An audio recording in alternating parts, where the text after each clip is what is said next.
The laughter started as a whisper, then it spread across the grand hall like perfume, soft, sharp, and humiliating. A tray slipped in her hands, glasses clinked, guests in silk gowns turned their heads toward the woman standing near the marble staircase, dressed in a simple black uniform that seemed to glow under the chandelier's golden light.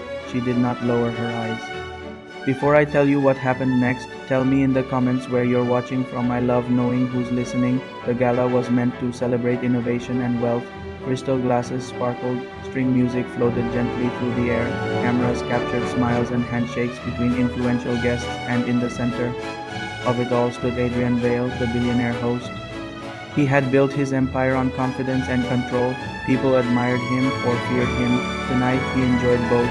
When the young woman accidentally stepped too close to his conversation, he frowned. "Careful," he said loudly enough for nearby guests to hear. "Some of us are here to enjoy the evening, not serve it." A few guests chuckled. The woman's name was Maya. She had been assigned to assist the catering team that night. Quiet, efficient, invisible until now. Her cheeks warmed, not from shame, but from restraint. Maya had learned long ago that dignity does not require noise. Adrian turned back to his guest, satisfied with the attention he had drawn. Power in his world was performance, but Maya remained still for a moment longer. She felt the weight of the laughter pressing against her back. She could have walked away, most would have. Instead, she straightened. Her voice, when it came, did not shake. "Sir," she said calmly, "may I say something?" The surrounding conversation softened. Adrian looked at her with mild annoyance. "This isn't the time, I understand," she replied gently, "but I believe it is." The room quieted.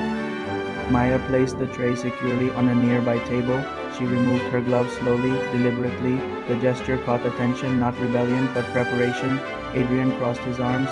"Go ahead." A faint smile flickered across her face, not defiance, confidence. "I speak 8 languages, sir," she said evenly.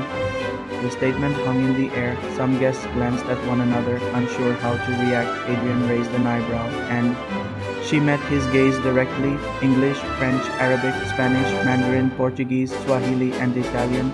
I've translated for international conferences, diplomatic events, and business negotiations." The chandelier lights shimmered overhead. The silence deepened. "I chose to work here tonight because I believe no job diminishes a person," she continued, "but respect is not optional." No one laughed now. Adrian felt the shift. His confidence wavered slightly, not because of her job, but because of the calm authority in her tone. "Are you suggesting I disrespected you?" he asked, attempting to reclaim control. Maya did not raise her voice. "I am suggesting that every person here deserves courtesy." A murmur rippled through the crowd. Adrian glanced around, realizing the attention had shifted away from his speech. He felt exposed. Maya continued, "Language is powerful. It can build bridges or create barriers. Tonight, I hope we choose bridges." The room seemed to breathe again. One guest began to clap softly. Another followed. The applause spread, not loud but steady. Adrian felt something unfamiliar, not anger, reflection. For a brief moment, he saw himself through their eyes. A billionaire mocking a worker in front of an audience. He cleared his throat. "Perhaps I was too quick," he admitted reluctantly. It wasn't a full apology, but it was enough to signal humility. Maya nodded respectfully. "I appreciate that," she said. The tension dissolved gradually. Conversations resumed, but differently, softer, more aware. Adrian approached her quietly after the guests dispersed slightly. "Where did you learn so many languages?" he asked, his tone no longer sharp. "My parents moved frequently," she replied. "I grew up listening, observing, studying. Education was my escape." He studied her carefully now, not as staff, but as a person. "And you chose this job?" "I choose every job," she answered. "Work doesn't define intelligence, character does." Those words lingered. Adrian had built his identity on dominance in boardrooms, but tonight he realized influence without empathy was fragile. The moral tension in the room shifted. Guests had watched. Some had felt uncomfortable, others inspired. Maya had not embarrassed him, she had reminded him. Adrian extended his hand. "Thank you for speaking up." She shook it firmly. No hesitation, equal footing. The gala resumed its elegance, but something had changed in its atmosphere. Conversations now included introductions, curiosity, and genuine listening. By the end of the night, Adrian invited Maya to address the international investors gathered there. Not as staff but as a guest speaker, she spoke fluently to partners from 3 continents, seamlessly switching languages to welcome them personally. The audience listened intently, her confidence radiated without arrogance. When she finished, the applause was louder than before, not for spectacle but for substance. Later, standing near the balcony overlooking the city lights, Adrian approached her once more. "You could have humiliated me," he admitted quietly.